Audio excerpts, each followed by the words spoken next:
বাংলাদেশের সার্বভৌমত্ব রক্ষায় তৈরি হয়েছে এক অপ্রতিরোধ্য বাহিনী, যারা জীবন মৃত্যুর সীমা অতিক্রম করে যে কোনো চ্যালেঞ্জে দৃঢ় সাহসিকতার সাথে মোকাবেলা করতে প্রস্তুত, আর যে কোনো পরিস্থিতিতে নিজেদের সবকিছুই ত্যাগ করতে প্রস্তুত আছে।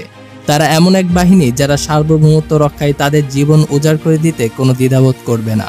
তাহলে তারা কারা, আর তাদেরকে কিভাবেই বা ট্রেনিং করা হয় যার কারণে তারা এত বেশি শক্তিশালী হয়ে ওঠে, সেটাই থাকছে আজকের এপিসোডে। দেখতে থাকুন পুরো ভিডিওটি। বাংলাদেশের বুকে প্রতিনিয়ত তৈরি হচ্ছে এক বিশেষ বাহিনী, স্পেশাল অপারেশন ও ইমার্জেন্সি সিচুয়েশনে যারা দেশকে রক্ষা করতে সর্বদাই প্রস্তুত আছে। তাদের মধ্যে অন্যতম হলো প্যারা কমান্ডো। জীবনকে বাজি রেখে কঠিন সব চ্যালেঞ্জ মোকাবেলা করে প্রতিনিয়ত তৈরি হচ্ছে এই বাহিনী।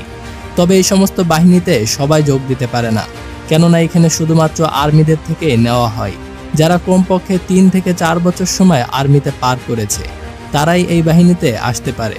তবে এখানে আসাটা শুধুমাত্র একান্তই তাদের ইচ্ছাই হয়ে থাকে, কেননা একজন প্যারা কমান্ডো হতে গেলে এমন সব ট্রেনিং পার করে আসতে হয় যা দেখলে আপনার শরীরে রক্ত হিম হয়ে যাবে।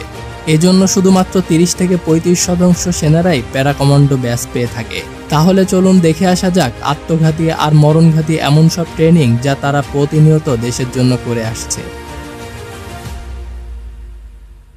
প্যারা কমান্ডো ট্রেনিং এর প্রথম 90 দিন প্যারাডুপার ট্রেনিং দেওয়া হয়, যেখানে উপযুক্ত সৈন্যদের থেকে বাছাই হয়ে আসা সৈন্যদেরকে এক বিশেষ প্রশিক্ষণ দেওয়া হয়ে থাকে।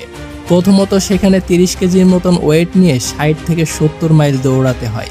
এরপর আসে রাইফেল সহ আত্মধুনিক সব যন্ত্রপাতি সঠিকভাবে পরিচালনা করা, যাতে করে যে কোনো সিচুয়েশনে যে কোনো অস্ত্র পরিচালনা করতে পারে।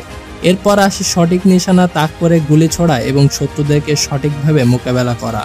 আর এই সমস্ত ট্রেনিংয়ের সাথে সাথে তাদেরকে ইমোশনও ট্রেনিং দেওয়া হয়, যাতে করে শত্রুর দেখানো ইমোশনে নিজেদের গোপন তথ্য না দিয়ে দেয়।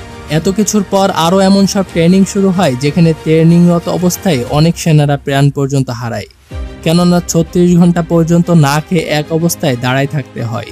এই সময় এক মুহূর্তের জন্য যদি কেউ বসে এবং লুকিয়ে কোনো কিছু খেয়ে নেয়, তাহলে ট্রেনিং থেকে তাদেরকে বাদ দিয়ে দেওয়া হয়। এরপর 100 কিলোমিটার একটানা দৌড়াতে হয়, যেখানে 16 থেকে 18 ঘন্টা পর্যন্ত সময় লেগে যায়। সৈনিকরা যাতে করে যে কোনো পরিস্থিতিতে অনেক লম্বা সময় পর্যন্ত জেগে থাকতে পারে, এজন্য 15 দিন জেগে থাকার ট্রেনিং দেওয়া হয়। কিন্তু এ পর্যন্ত করেও শেষ না, বরং তাদেরকে পানির মধ্যে ডুবে রাখার জন্য হাত পা বেঁধে পানির মধ্যে ফেলে দেওয়া হয়। যতক্ষণ পর্যন্ত না একেবারে শেষ পর্যায়ে না চলে যায়, ততক্ষণ পর্যন্ত পানির মধ্যে রাখা হয়। আর এর সাথে সাথে পাহাড়ি দুর্গম পথ পাড়ি দেওয়ার ট্রেনিং দেওয়া হয়, যেখানে তাদেরকে ম্যাপ ট্র্যাকিং সহ আরও অনেক ধরনের ট্রেনিং দেওয়া হয়। এরপর তাদেরকে পাহাড়ের এমন সব স্থানে রাখা হয় যেখানে তাদেরকে সঠিক স্থান বের করে এবং দিক চিহ্নিত করে মিশন কমপ্লিট করতে হয়। আর এরপরে আসে এক রোমাঞ্চকর ট্রেনিং, যেখানে তাদেরকে বিমান থেকে ঝাঁপ দিতে হয় এবং তাদের সাথে প্যারাশুট ব্যাগ দিয়ে দেওয়া হয়, এর মাধ্যমে যাতে করে তারা সঠিকভাবে শত্রুর ঘাঁটিতে আসতে পারে। তবে এই ট্রেনিংটা প্রথম কয়েকবার দেওয়ার পরে এটা একটা নেশায় পরিণত হয়ে যায়।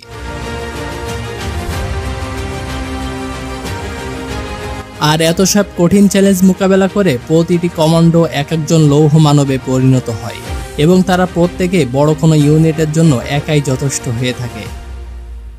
আর তারা দেশের সার্বভৌমত্ব রক্ষায় প্রত্যেকেই প্রতিজ্ঞাবদ্ধ এবং তাদের প্রত্যেকটি মিশনে মৃত্যুকে সাথে নিয়ে নামতে হয়। এই জন্যই পরিশেষে বিজয়ের পতাকা তারাই ছিনিয়ে নিয়ে আসে, কেননা যে জাতি মৃত্যুকে আপন করে নিতে শিখেছে সে জাতিকে কেউ মারতে পারে না। এই কারণেই আমার প্রিয় মাতৃভূমিকে রক্ষার জন্য এই সমস্ত সৈন্যদেরকে আমি সহ দেশের প্রত্যেকটি মানুষ স্যালুট জানাই। আপনাদের মিশন দীর্ঘজীবী হোক। পৃথিবীর এমন সব বিস্ময়কর কাহিনী জানতে এবং এই ধরনের অসাধারণ বিষয় সম্পর্কে আরও জানার জন্য আমাদের চ্যানেলটি সাবস্ক্রাইব করুন। এখানে আপনি খুঁজে পাবেন এমন সব গল্প যা আপনাকে প্রতিনিয়ত অনুপ্রেরণা যোগাবে।